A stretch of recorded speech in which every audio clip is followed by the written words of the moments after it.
করে যারা জীবনের বিনিময়ে সারা পৃথিবীর বুকে লাল সবুজ যে মানচিত্র উপহার দিয়েছিল, সকল শহীদদেরকে জানাই বিনম্র শ্রদ্ধা। 2024 সালে জুলাই আগস্টের গণ অভ্যুত্থানের মাধ্যমে, ছাত্র জনতার যে গণ অভ্যুত্থানের মাধ্যমে স্বৈরাচার শেখ হাসিনা বাংলাদেশ থেকে পালিয়ে চলে গিয়েছিল। এই যুদ্ধে যারা নিহত হয়েছে তাদেরকে জানাই বিনম্র শ্রদ্ধা। যারা অসুস্থ তাদের জন্য মহান আল্লাহর কাছে ফরিয়াদ করি তারা যেন দ্রুত সুস্থ হয়ে যায়। যেহেতু সময় সংক্ষেপ, বক্তৃতা দেওয়ার অনেক আমার গুরুজনরা আছেন, তারা বক্তৃতা দিবেন, আপনারা শুনবেন। আমি আপনাদেরকে বলতে চাই একটি কথা। জুলাই আগস্টের গণ অভ্যুত্থানের পরে শেখ হাসিনা পালিয়ে চলে গিয়েছিল। দেশনায়ক জনাব তারেক রহমানের নির্দেশে আমরা সমস্ত সনাতন ধর্মী যারা আছেন তাদেরকে নিরাপত্তা দেওয়ার জন্য আমরা ডোর টু ডোর তাদের সহযোগিতা করেছিলাম, যেন কোনো প্রকার তাদের প্রতি কোনো আঘাত না আসে, তাদের সম্পদ যেন কোনো প্রকার আঘাত না আসে, তারা যেন সুস্থ সুন্দরভাবে আমাদের সাথে মিলেমিশে জীবনযাপন করতে পারে, আমরা চেষ্টা করেছিলাম ইনশাআল্লাহ। আমি আপনাদেরকে বলতে চাই, আমরা কুলিয়া ইউনিয়নবাসী আজকে যে 9 নম্বর ওয়ার্ডের বিএনপির কর্মী সমাবেশ, এই সমাবেশের আমাদের মধ্যমণি দেবহাটা উপজেলা বিএনপির আমার রাজনীতির অভিভাবক সম্মানিত মহিউদ্দিন সিদ্দিকী সহ 1 নম্বর কুলিয়া ইউনিয়ন বিএনপির আহ্বায়ক অ্যাডভোকেট জাহাঙ্গীর কবির বাবু ভাই সহ দেবহাটা উপজেলা কৃষক দল, যুব দল, ছাত্র দল, কাঠি দল সহ আজকের এখানে যারা উপস্থিত হয়েছেন বাংলাদেশ জাতীয়তাবাদী যুব দল দেবহাটা উপজেলা পক্ষ থেকে সবাইকে জানাই অগ্রিম শুভেচ্ছা ও অভিনন্দন। আমি আপনাদেরকে বলতে চাই, আমরা কুলিয়া ইউনিয়ন, আমরা সবাই হিন্দু মুসলিম ভাই ভাই, আমরা এখানে কোনো দ্বিধাদ্বন্দ্ব জড়াবো না। আমরা সবাই আগামী দিনে কিভাবে বাংলাদেশ জাতীয়তাবাদী দলকে শক্তিশালী করব, সামনে সুষ্ঠু একটি নির্বাচন হবে, সবার নির্বাচনের মাধ্যমে জাতীয় সরকার গঠন হবে, আপনারা সার্বিক সহযোগিতা করবেন আমাদের পাশে থেকে। বিএনপিও আপনাদের সার্বিক সহযোগিতা করবে ইনশাআল্লাহ। এটা আমার কথা না, দেশনায়ক তারেক রহমানের কথা। আমি আপনাদেরকে বলতে চাই, আগামী দিনের রাষ্ট্রনায়ক দেশনায়ক জনাব তারেক রহমান যে 31 দফার কর্মসূচি বাস্তবায়ন করেছেন, সেটার অর্থ হচ্ছে আমরা যারা বিএনপি করি, আমরা বিএনপির পরিবারের যারা অংশ, আমরা সবাই মানুষের দোরগোড়ায় পৌঁছে যাব। বিএনপি আগামী দিনে রাষ্ট্র ক্ষমতায় আসলে মানুষের কল্যাণের জন্য কি কি করবে সেই কথাগুলো আপনারা মানুষের কাছে পৌঁছে দেবেন। আমি অত্যন্ত দুঃখের সাথে বলতে চাই, আপনারা শুনেছেন গত 2 দিন আগে বাংলাদেশের সবচেয়ে গুরুত্বপূর্ণ যে 2টা দপ্তর, সেই সচিবালয়ে আগুন লেগেছে। দুর্নীতি শেখ হাসিনার যে নথিপত্রগুলো ছিল সেগুলো সব পুড়ে ছাই হয়ে গেছে। শেখ হাসিনা পালিয়ে চলে গিয়েছে, কিন্তু তার দোসররা বাংলাদেশে এখনো রয়ে গেছে। বাংলাদেশকে নিয়ে অনেক ষড়যন্ত্র চক্রান্ত বহির্বিশ্বে হচ্ছে। আপনারা সকল ষড়যন্ত্রকে মোকাবেলা করে শহীদ জিয়ার যে আদর্শ গড়া বাংলাদেশ জাতীয়তাবাদী দল বিএনপিকে আপনারা শক্তিশালী করবেন, বিএনপির পাশে থাকবেন। বিএনপি আপনাদের সর্বোচ্চ নিরাপত্তা কিভাবে দিতে হয়, ইনশাআল্লাহ বিএনপি আপনাদেরকে সেই নিরাপত্তা দিবে।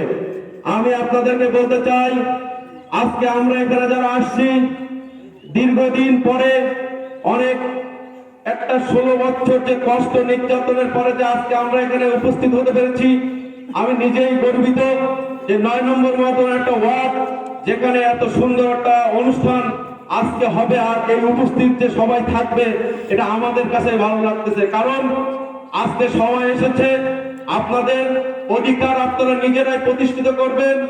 এখন আর দিনের ভোট রাতে হবে না, আপনারা সুস্থ সুন্দর ম্যান্ডেটের মাধ্যমে ভোট দিবেন। আপনাদের খুশি যাকে ভোট দিয়ে সামনে যে দেশের যে সুন্দর একটা ভবিষ্যৎ, আপনাদের এই ভোটের মাধ্যমে যেন দেশ উন্নয়নের দিকে এগিয়ে যেতে পারে, আপনারা যেন সেই ভোট দিয়ে সেই কাঙ্ক্ষিত ব্যক্তিকে জয়যুক্ত করবেন। আপনারা বিএনপির পরিবারের পাশে থাকবেন, বিএনপি আপনাদের পাশে থাকবে।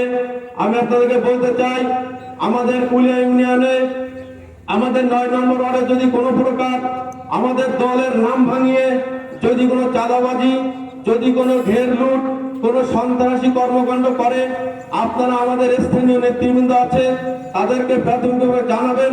তারা যদি ব্যবস্থা না নিতে পারে আপনাদের পাশে আমরা সবসময় আছি ইনশাল্লাহ।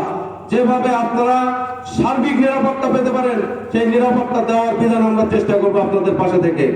আমি আপনাদেরকে বলতে চাই, আজকে সারা বাংলাদেশের যে পরিস্থিতি আমরা সবাই জানি, এই পরিস্থিতি থেকে আমাদেরকে বেরিয়ে আসতে হবে। সেই বেরিয়ে আসার জন্য আবারও বলছি, দেশনায়ক তারেক রহমানের যে 31 দফা, এই 31 দফাকে আপনারা বাস্তবায়িত করবেন। আপনারা মানুষের পাশে পাশে যাবেন। আর 9 নম্বর ওয়ার্ডে যারা নেতৃত্ব দিচ্ছেন, আপনাদের কাছে আমার উদাত্ত আহ্বান, আপনারা নেতা, আপনাদের পিছনে যদি কোনো নেতৃত্বের দানকারী কর্মীরা না থাকে, আপনার নেতৃত্বের কোনো মূল্য নেই।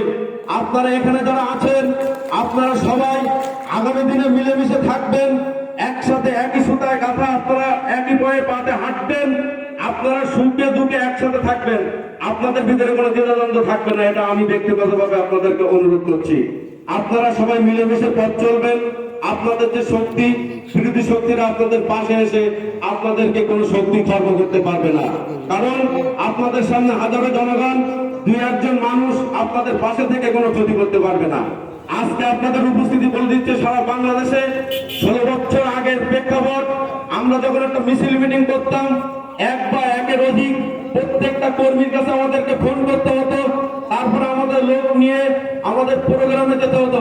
5ই আগস্টের পরে দেখেন বিএনপির প্রোগ্রামে আমরা যারা নির্যাতিত ছিলাম, এই ডিসেম্বর মাস আমরা যারা জেল খেটেছি, যারা এখানে নেতৃত্ব দিচ্ছে সবাই নির্যাতিত। এখন আমরা পিছিয়ে আছি, 16 বছর যারা রাজনীতি করেনি তারা এখন সামনে আছে। কারণ এরা মুজিবের গলায় মালা দিয়েছিল, এদের ফুটেজ সব আমাদের কাছে আছে। এরা যদি বড় বড় কথা বলে, সে কথাগুলো জবাব আমরা দিতে পারবো। কারণ আমরা শহীদ জিয়ার আদর্শের একজন পরীক্ষিত সৈনিক। কারণ সময় আসলে আপনি সামনে আসবেন, সময় যখন দুঃসময় থাকবে তখন আপনি পিছিয়ে থাকবেন, আপনার সম্পদ রক্ষা করবেন, আপনার ঘের তৈরি বাড়বেন। এখন সামনে আসবেন, আমি চেয়ারম্যান হব। আমরা একটা দলের প্রতি আদর্শ নিয়ে দল করি।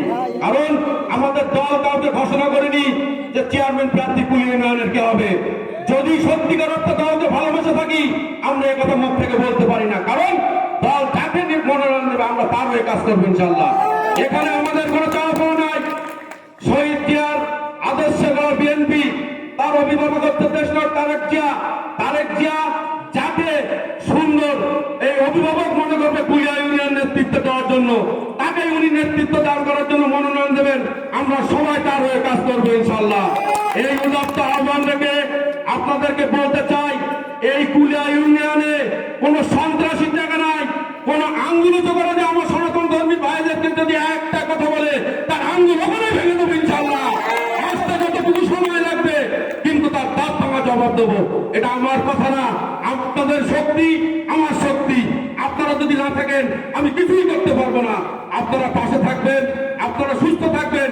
আগামী দিনে বিএনপির পক্ষ থেকে আপনারা বিএনপির হাতটি শক্তিশালী করে সামনে সংসদ নির্বাচন, এই আসনে বিএনপি যাকে মনোনয়ন দেবে আপনারা তার হয়ে কাজ করবেন।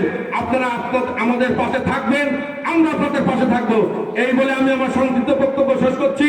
খোলা হাফেজ। বাংলাদেশ জিন্দাবাদ, বাংলাদেশ জাতীয়তাবাদী যুবদল জিন্দাবাদ, শহীদ জিয়া অমর হোক, দেশনেত্রী বেগম খালেদা জিয়া জিন্দাবাদ, তারেক রহমান বীরের দেশে আসবে ফিরে বাংলাদেশে। ধন্যবাদ সবাইকে।